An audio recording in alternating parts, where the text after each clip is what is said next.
please welcome back to the stage Mike Goodwin.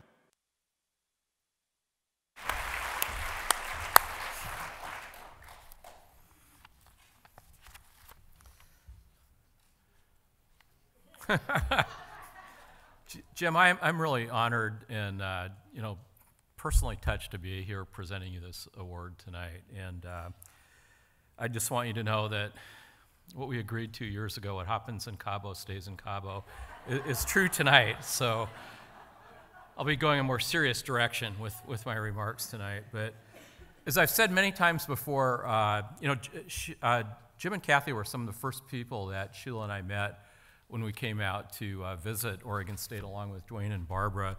And really meeting them and getting to know about their passion for OSU was really a huge part of our decision to come here and our commitment to OSU. Jim was chair of the OSU Foundation in those days when I arrived, and we worked together really closely in the early days of planning and getting ready for the campaign for OSU. And as many of you know, we really had our work cut out for us in those days. We really worked really closely together, and I think the foundation and the university really benefited from Jim's business acumen and just his sense that we really had to take things up a level. Jim and Kathy have just been the perfect partners because they care so deeply, they're so passionate about OSU. They aspire for OSU to be among the best institutions in the country, as you know from hearing them talk and visiting with them. And what's even better, though, is that they're just great at setting that tone and helping all of us, helping others really see what's possible at Oregon State University. And what's also great is that there's never a question in Jim's mind about whether we can get there. It's always, we can get there, we will get there, how are we going to get there? He's always had a great vision of OSU's potential. He's been tireless in his efforts to encourage the entire OSU community to reach for that greatness.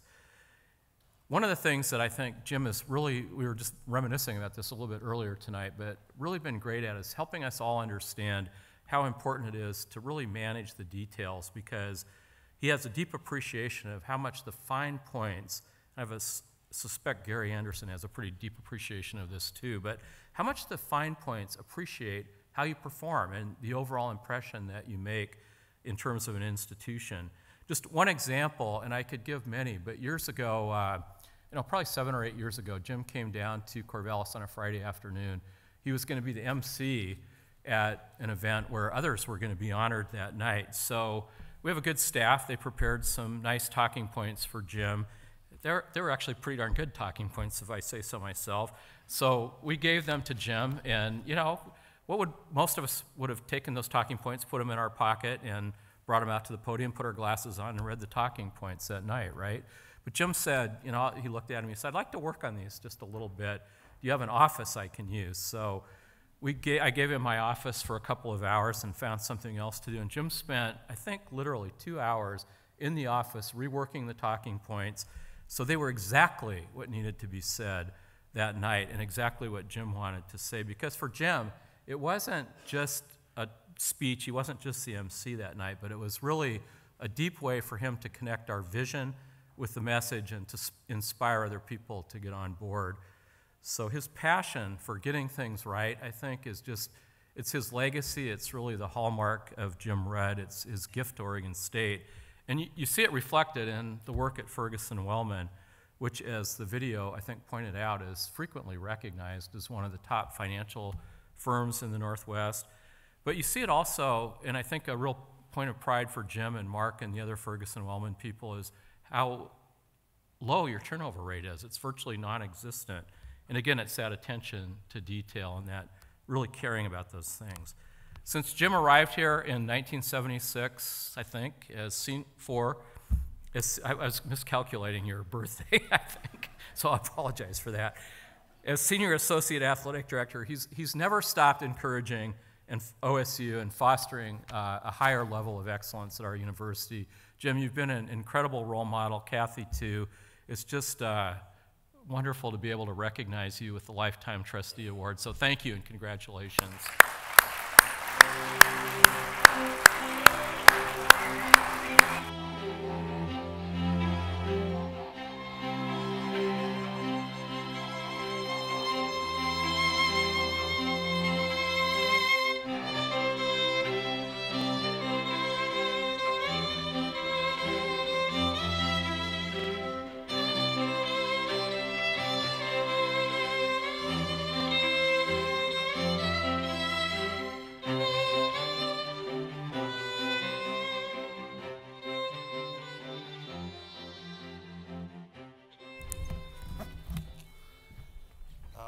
Well, the English language, I'm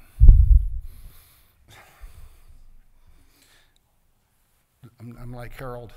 I didn't think I was, but I think I am now. The English language is just inadequate in terms of trying to come up with the proper words to express my feelings right now, so I'll simply say a heartfelt thank you to all of you.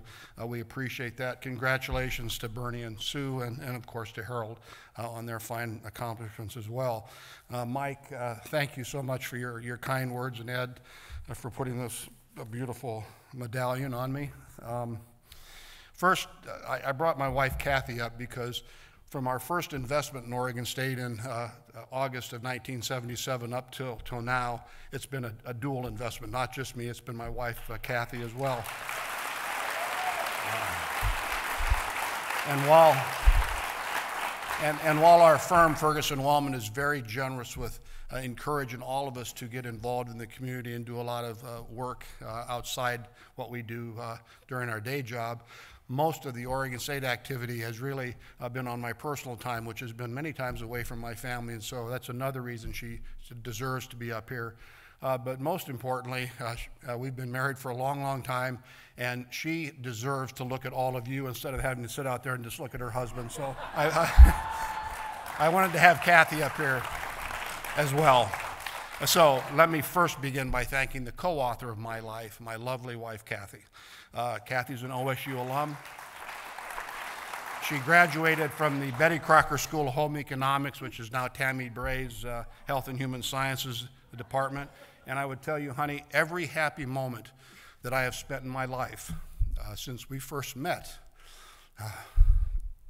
at Oregon State has been either spent with you or because of you. So thank you for everything. Also, I would like to mention our family. Our son Brian is an Oregon State University graduate. He's teaching English at a university in Saigon, Vietnam. And our daughter Hillary, who we love desperately, but graduated from another school, and on a night like this, I'm not going to mention it. But Hilly works at U.S. Trust in New York City. But we're very pleased to be joined by Kathy's sister Karen and her married partner Aaron tonight. So thank you for being here.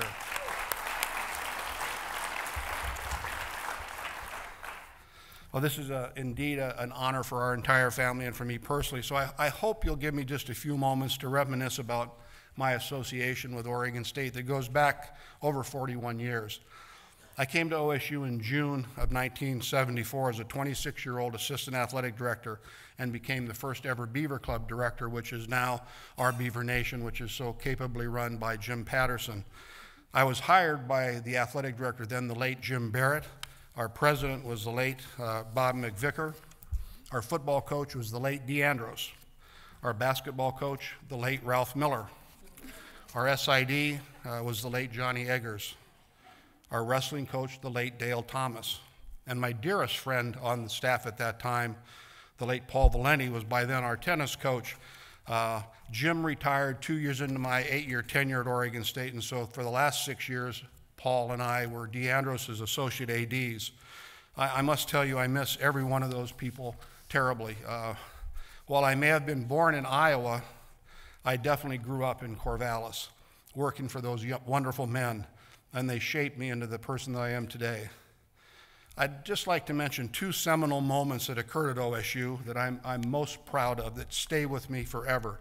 The first occurred when I was working there.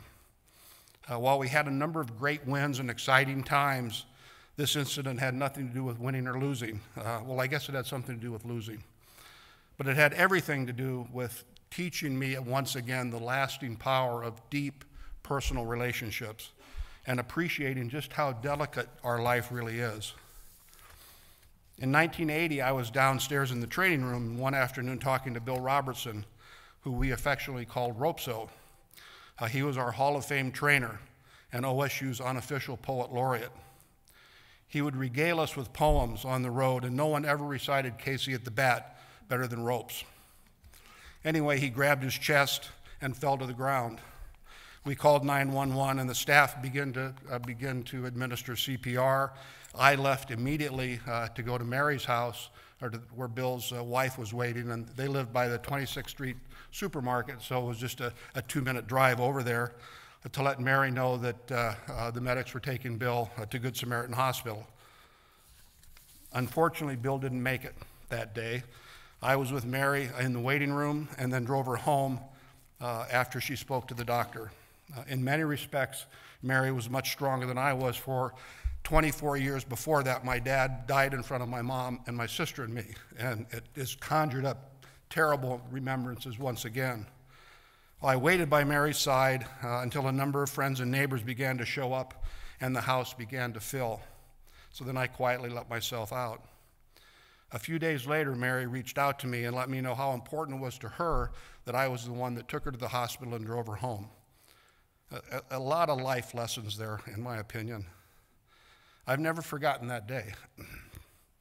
And also a confidential conversation I had with Helen Gill, Slats Gill's widow, right after I told Dee that I was leaving OSU for Ferguson-Wellman.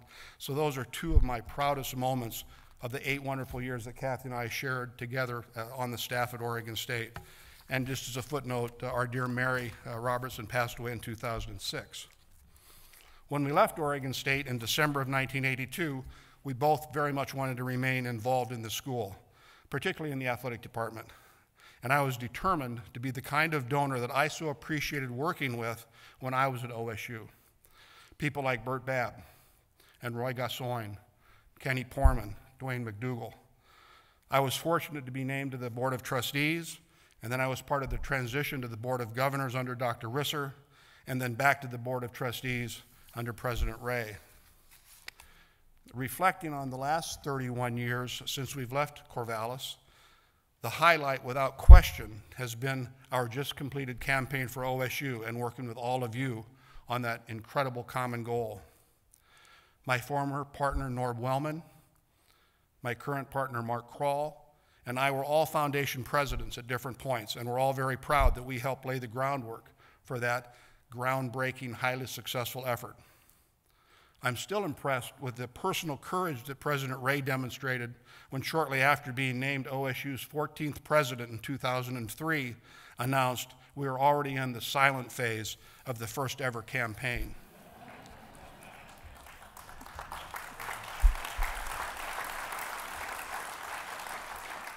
President Ray, in my opinion, put his presidential legacy on the line.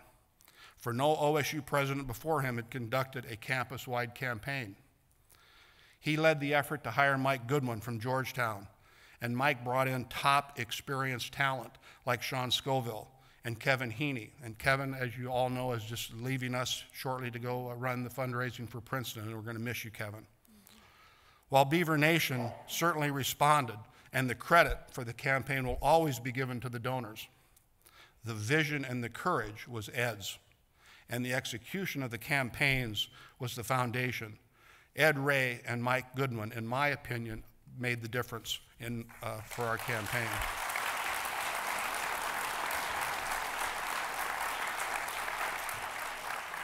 Now, Kathy and I look forward to continuing our relationship with OSU. We're big fans of intercollegiate athletics and the life lessons learned on the fields and courts of OSU. We believe that learning how to compete, not participate, but compete, is essential to our American way of life. Learning how to put it on the line against someone else who's trying to take it away from you is an incredibly valuable lesson that we all learn and know about once we leave the university. Learning how to be on a team and the responsibility of not letting your teammates down. Or learning how that even if you perform well and the team gets beat, you better not feel very good about it. I guess I'll take selflessness over selfishness any day. We all know everybody gets knocked down, but it's the real champions that get back up and get back in the fight. The key, in my opinion, is competition, whether it's on the athletic field, in the classroom, the debate hall, or the performing arts. Couple learning how to compete with the knowledge you get at Oregon State puts you well on your way to having success in your life. Kathy and I are very excited about what Coach Tinkle is doing in basketball, and we're really looking forward to Coach Anderson's first year as a Beaver football coach and the Beaver football team. But more importantly, we believe in the mission of this wonderful land-grant institution that President Lincoln gave to us, and the thousands of lives that are transformed every year at Oregon State.